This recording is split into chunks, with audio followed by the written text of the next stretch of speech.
все, и не надо, вы что? Signing the Ну, sister разрешите city agreement поздравить was a тогда. historic moment for both Grants Pass and Rubtsovsk officials. Visited that first official delegation. Was only the second time since World War II that Americans had been in the Siberian city. Since then, dozens of groups and individuals have traveled back and forth in exchanges that are bringing together new ideas and understanding. We may look at your experience and at least try to use your good experience for our development. Rubtsovsk's location 2,000 miles east of Moscow seems to insulate the city from some of the turmoil that recently threatened to tear the Russian Republic apart. But that doesn't mean that change is not underway. The dissolution of the Communist Party left the old party headquarters building vacant. Today, the white, blue, and red flag of the Russian Republic flies overhead. City offices now occupy the old party headquarters. At first glance, many of the buildings and landmarks seem to be the same. And city officials admit that change is slow in coming. The situation is quite stable because we are like in the deep Siberia, and all of the political fightings in Moscow. Pimenov was in Grants Pass during the August 1991 coup that toppled Gorbachev. And he says this month's revolt in Moscow also has deep meaning for Russia and Rubtsovsk. I think the importance of this revolution is the same like in 1917. And last year, Rubtsovsk celebrated its centennial year, and at the same time, the city's main industries celebrated 50 years in business. Rubtsovsk sprang from the dreams of this man, Mikhail Rubtsov. Reportedly, the only Russian city named for a peasant, the war years saw the relocation of the Altai Tractor Company and other plants away from the western battlefront. The city now has about 180,000 residents, and more apartment buildings are going up all the time. At the same time, changes in the economic system is putting some pressure on the city's traditional industries to survive. The city's furniture factory is making some needed changes that were probably not possible just 3 years ago.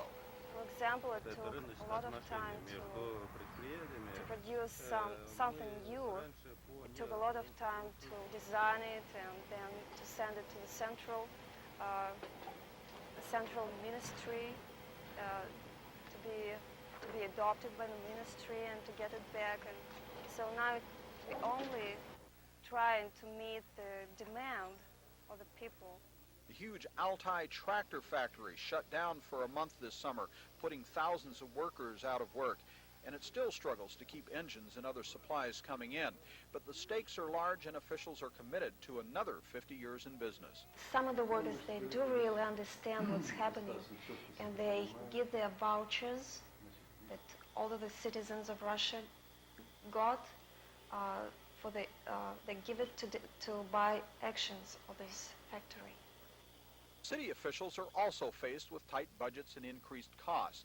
Every year, the city's central hot water heating system is partially shut down for repairs. And city officials are scrambling to get the coal needed for winter power supplies. Progress is being made, though, despite confusion over the future. But inflation, high prices, and low wages continue to threaten many people's future. 3 years ago, the U.S. dollar would buy 6 Russian rubles. That now has inflated to about 1,000 rubles to the dollar. An average salary of 250 rubles a month 3 years ago is now about 55,000 rubles, but prices have also risen at least as much. A 500 ruble TV set then is now 250,000 rubles. Gasoline that cost about 40 kopecks a liter, that's slightly more than a quart, is now 100 rubles a liter. A 5 kopeck bus ride is now 400 rubles, and a 20 kopeck liter of milk is now 100 rubles a liter. Well, 3 years ago, stores were sparsely stocked and new products produced lines of anxious customers.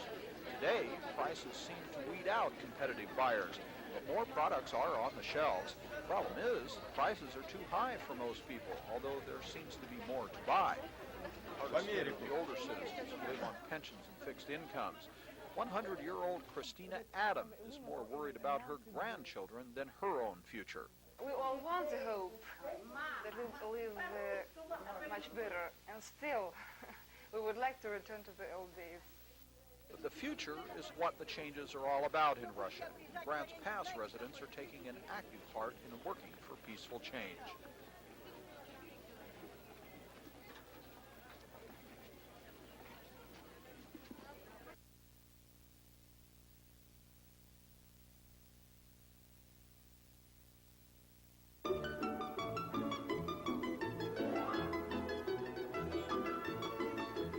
Ну и я думаю, что это This взаимное connection, партнерство как American раз and Russian поможет, connection, наверное, и will give lots of opportunities for American малому business to бизнесу develop Америки найти new свое дело, Russian потому что у нас businesses in в Russia, России new, обширные or you can say возможности в new этой American области. businesses in Вот, и, Russia. соответственно, нам There are научиться many на new опыте open opportunities американских in this бизнесменов country. в развитии. Ну, Popov came to Grants Я Pass обычно late this привык summer, считать, hoping to больше solidify считаю, business чем deals ценным. for his import-export Так не business. видно, да? He's one of a growing number of entrepreneurs Marcus, searching как for бы, opportunity yes. and inspiration in America. Yes, I do, да? Sasha Kozhevnikov is another. He and a group of partners bought this old compound and are turning it into offices and manufacturing plants. The trucks are rebuilt, and they're also for hire. I see the world with new eyes now, and I'm trying to apply some of the experience that I had there in Grants Pass here. Sasha estimates about 100 new businesses are starting every 3 months. One of those is his knitwear shop. Using computer-controlled knitting machines made in Switzerland, the sweaters even include one model that may have a sister city influence. A state-owned business that has caught on well is the ice cream factory. Sold in cones and in bulk, officials say they'll have no problem selling everything they make. And this month marks the first anniversary of Rubtsovsk's only home-owned TV station, Channel 3. Relying heavily on syndicated programming, owner Yuri Overdenko says operating a TV station has been a long-time dream of his. In my opinion, if a city has its own TV station, it says that civilization has reached this city. Sergei Isatov is an engineer at the Altai Tractor Company during the day, but he and his friends have also turned an interest in rafting and skiing into a tour business that shows some promise. His optimism in the future is also leading him to build his own house on this lot near the LA River, not far from his apartment.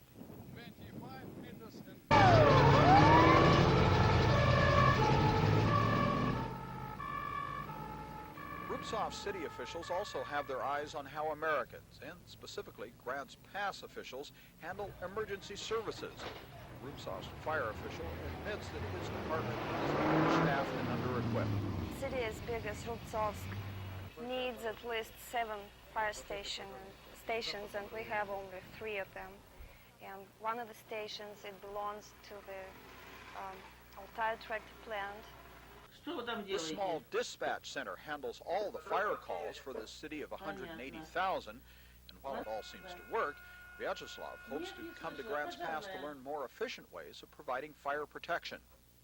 Josephine County's sister city president is proud of the growth and impact the program has made in its first 4 years. We've had 6 exchanges this year, real strong evidence of the strength of the commitments and the relationships. A lot of these people have come several times.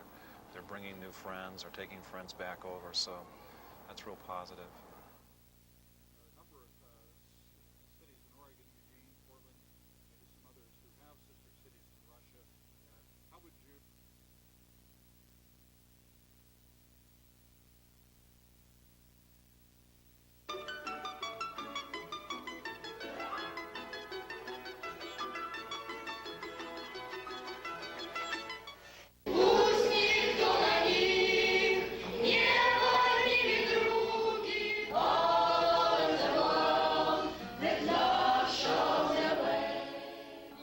Hands Across the Ocean is one of the most ambitious sister city projects so far.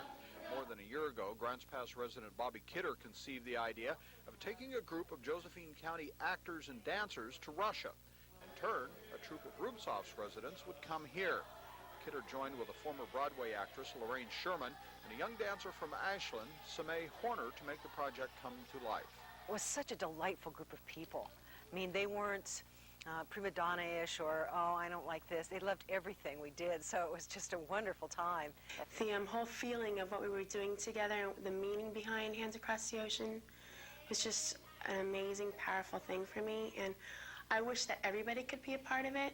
I really hadn't any idea of what I was letting myself in for.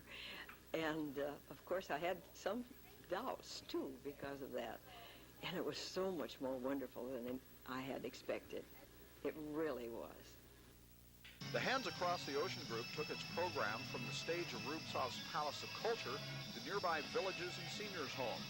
The show was a hit. Earlier this month, 7 members of the Russian group came to Southern Oregon, where they also presented dance and drama before school and public audiences. While in Rubtsovsk, the Grants Pass delegation got a tour of the city's water treatment facility on the LA River, drawing another parallel to Grants Pass, where the water supply also comes from the river, the Rogue River. They toured factories and learned the hospitality of Russian families. Garden homes, called dachas, were open to feasts of locally grown produce. An antique samovar was lit up for a commemorative tea party. The delegates also had a chance to witness the ringing of the city's only church bells for the first time in 70 years. Communists confiscated the originals. The new patriarch of the church says religion is also important to the future of Rubtsovsk residents. We need a lot of people. We need more people who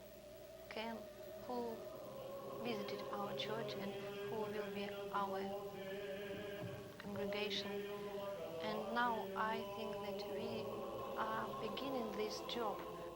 One other project we wanted to check on was what happened to 4 new white sewing machines that were sent to Rubtsovsk Blind Institute earlier this year. The project was the brainchild of a blind Grants Pass high school teacher, Mary Edwards. Supplies for the machines appear to be about the only thing keeping them from being utilized more. The women say that it's much easier for them to work on the machine like this because it's very easy to be operated and they're not as tired as they used to be after the work. In 3 years since Josephine County tied itself to a sister city in Siberia, a lot of history has been made. Grants Pass and Rubtsovsk residents think they're on the right track to the future.